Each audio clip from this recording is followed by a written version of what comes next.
हर खबर पर होगी आपकी पकड़। डाउनलोड कीजिए एबीपी लाइव ऐप।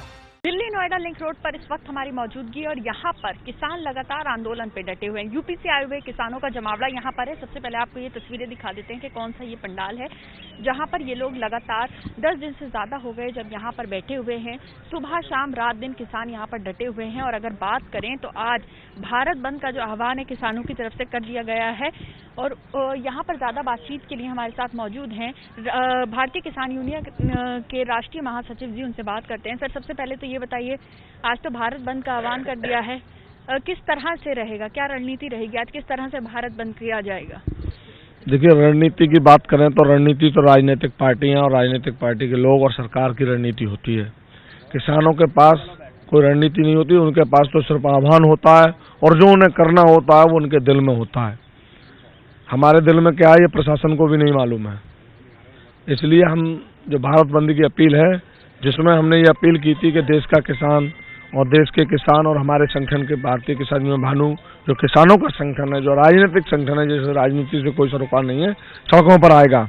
तो प्रशासन द्वारा उत्तर प्रदेश सरकार से ये सूचनाएं मिली हैं हमें, उत्तर प्रदेश के बॉर्डर पर जब मौजूद हैं और मैं कासगंज जनपद से रहने वाला हूँ, कि उत्तर प्रदेश के 75 जिलों की बीसी करके मुख्यमंत्री महोदय ने स्पष्ट रूप से कहा था कि किसानों को अगर सड़कों पर किसान आता है तो उसकी जिम्मेदारी वहां के जिलाधिकारी होगी, उसके खिलाफ कार्रवाई होगी। इसलिए रात भर प्रशासन किसानों गांव-गांव जाकर किसानों को धमकाता रहा है। जिस तरीके से ब्रिटिश हुकूमत में पुलिस क्रांतिकारियों के गांव घर घर जाकर उन्हें धमकाती थी, उन्हें आंदोलन से रोकती थी, लेकिन आंदोलन पर कोई असर नहीं पड़ता है और न आंदोलन पर असर पड़ेगा। भारत बंद रहेगा क्योंकि ये भारत स्वेच्छा से बंद किया जा रहा है, अपनी मर्जी से बंद किया जा रहा है, इसको कोई नहीं। अगर बात करें तो आपने अपने गांव से लेके अपने शहर से लेके यहाँ दिल्ली बॉर्डर तक का तो सफर तय कर लिया, अब यहाँ से दिल्ली के अंदर क्या कूच करने का कोई इरादा? देखिए, दिल्ली के अंदर भी जाएंगे और प्रधानमंत्री जी से भी बात करेंगे अगर हमारी मांग नहीं मानी जाएगी। आज हमारा भारत बंद का आह्वान है, कल यहाँ हमारी पंचायत होगी और अगर कोई निष्कर्ष नहीं निकलता है तो हम दिल्ली के लिए ही कूच करेंगे। और एक रणनीति के तहत नहीं कि कोई रणनीति के तहत कर रहे हैं, हम कह रहे हैं कि हम कूच करेंगे और पुलिस प्रशासन में या किसी में दम हो तो वो रोक के दिखाए, यहीं से जाएंगे इसी दरवाजे से।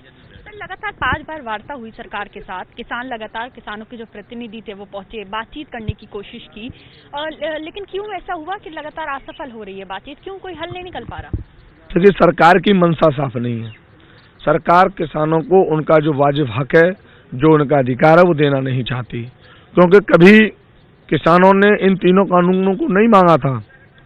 किसान अगर मांगता है तो वो मांगता है किसान आयोग, किसान मांग रहा है तो वो मांग रहा है स्वामीनाथन रिपोर्ट को लागू करिए। लेकिन ये 3 बिल हमारे ऊपर क्यों थोपे जा रहे हैं? जब इनको हम नहीं पसंद करते हैं तो सरकार क्यों नहीं वापस लेना चाहती है? तो सरकार जो वार्ता कर रही है और तारीख पे तारीख दे रही है, वो सरकार की मंशा साफ न होने के कारण किसानों को न्याय देना नहीं चाहती सरकार। सरकार जो बात करी कुछ संशोधन हो सकता है, तो क्या किसानों की तरफ से सहमति बैठ सकती है संशोधन के लिए कानून में? देखिए, ये तो अब समय की कर्तव्य में है, 9 तारीख कल है, ये तो कल पता चलेगा। संशोधन क्यों, जब उस कानून में खामियां हैं, ये आपने स्वीकार कर लिया कि वो संशोधन होगा, संशोधन होगा तो खामियां तो है ही है। सर, अगर कल जो वार्ता होने वाली है, कल जो बैठक होने वाली है, उससे क्या उम्मीद लगा रहे हैं? लगता है कोई हल निकलता हुआ दिख रहा है कल? देखिए, कल जो वार्ता का दौर रखा है, किसान तो अपनी तरफ से एक चीज कह बैठा है कि हमें ये कानून वापस चाहिए, हमें नहीं चाहिए। तो वार्ता के दौर की तो आवश्यकता है ही नहीं। आज सरकार घोषणा कर दे ये कानून वापस लिए जाते हैं, वार्ता हो जाएगी, आज ही वापस चले जाएंगे। सरकार फिर एमएसपी पर अटका देती है कि एमएसपी की हम लिखित देंगे, तो क्या लिखित होती है? आपको अगर देना ही है तो एमआरपी पर अधिनियम बना के दें, एमआरपी, एमएसपी नहीं चाहिए। खुदरा अधिकतम मूल्य दें किसानों को, जिससे उसको उनकी आर्थिक स्थिति में सुधार हो। बहुत शुक्रिया हमसे बात करने के लिए। तो आपने सुना किस तरह से किसानों की तरफ से स्पष्ट कर दिया गया है कि जो बिल है उनको वापस लिया जाए और वार्ता जो होने वाली है उससे उम्मीद भी लगाई जा रही है। और अभी फिलहाल यहाँ पर किसान लगातार डटे हुए हैं और आज भारत बंद का जो आह्वान किया है उसमें अलग अलग रूप, अलग अलग तरह से भारत बंद की जो चेतावनी है किसानों की तरफ से दी जा रही है। कैमरा पर्सन रवीश पांडे के साथ मटिया, ABP news Delhi. ABP news आपको रखे आगे।